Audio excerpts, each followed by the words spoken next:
مولانا صاحب انفیکٹ آپ نے جس طرح بتایا کہ حکومت کی غیر سنجیدگی تو عیاں ہو چکی ہے، لیکن آپ بھی اس ملک کے صدر آف دا سوائل ہیں اور ایک بڑی توانا آواز ہے اپوزیشن کے اندر، تو کیا ہم امید رکھیں کہ اپوزیشن کے پلیٹ فارم سے کے پی سی بلائی جا رہی ہے، اس میں حکومت کو بھی دعوت دی جائے تاکہ اکراس دا بورڈ انڈیا کو بڑا بھرپور پیغام جائے، کیونکہ حکومت یہ کام کرنے میں ناکام رہی ہے، تو آپ کرنے جا رہی ہیں سر یہ قسم؟ دیکھیے،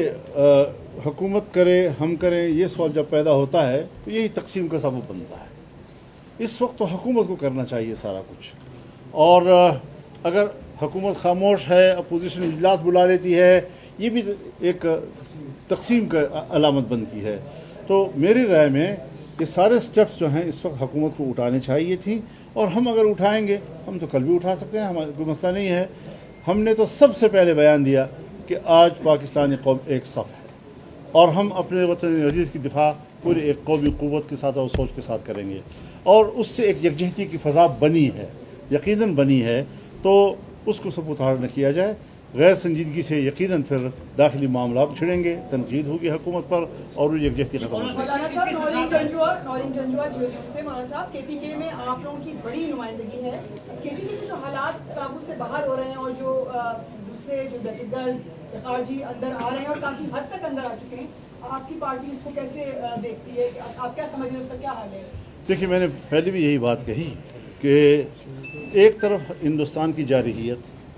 ایک طرف بلوچستان اور کے پی میں جو داخلی جنگ چل رہی ہے، اس کے لیے کوئی اسٹریٹجک پالیسی ہماری ہونی چاہیے،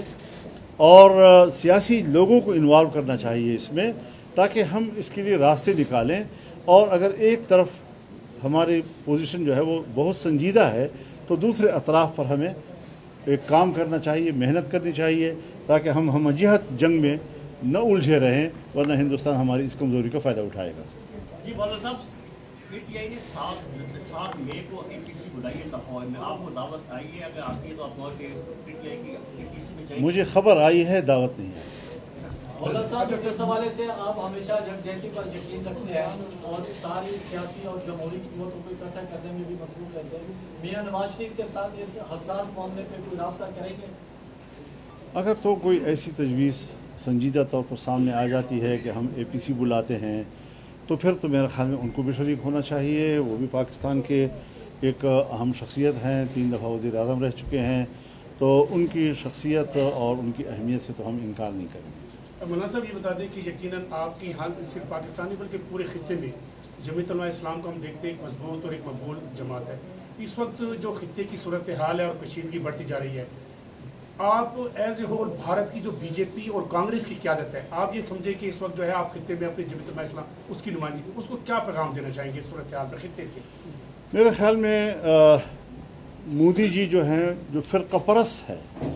اور جو مسلم دشمن تصور کیے جاتے ہیں، اور گجرات میں جب وہ وزیر اعلیٰ تھے تو مسلمانوں کا قتل عام کیا تھا، لہٰذا اس کو اس کی ذہنیت ایک فرقہ وارانہ ذہنیت ہے۔ ہندوستان کو بھی اس بات کی ضرورت ہے کہ وہاں پر یکجہتی ہو۔ اگر ان کا آئین ایک سیکولر آئین ہے اور اس میں ہندوستان کے ہر شہری برابر کی حیثیت رکھتے ہیں، تو پھر وہاں اس قسم کی ذہنیت اگر حکومت کرے گی تو وہ جس طرح انہوں نے اب الیکشن میں تو شکست کھا گیا تھا، اتحادیوں کے سہارے حکومت کر رہا ہے، پھر اس نے جو تبدیلیاں کشمیر میں کی اور جس طرح ڈیموگرافی کو تبدیل کرنے کی کوشش کی، لیکن الیکشن میں کشمیری عوام نے مسترد کر دیا ان کو، یہ چیزیں ان کے اعصاب کو توڑ چکی تھیں۔ آج اس کو ایک بار پھر موقع ملا ہے کہ اس واقعے کا سہارا لے کر وہ مسلمانوں کے خلاف ہندو ووٹ کو اکٹھا کر سکے اور ہندو غیظ و غضب کو اٹھا سکے مسلمانوں کے خلاف، جو کبھی بھی ہندوستان کے فائدے میں نہیں جائے گا، نہ ہندوستان کے مفاد میں یہ بات ہوگی۔ لہذا ایسی صورتحال میں ہندوستانی قوم کو بھی سوچنا چاہیے کہ ایک ایسا فرقہ پرست جو قوم کو آپس میں لڑاتا ہے، جو اپنے ملک کو دوسروں سے لڑاتا ہے، بلا تحقیق لڑاتا ہے اور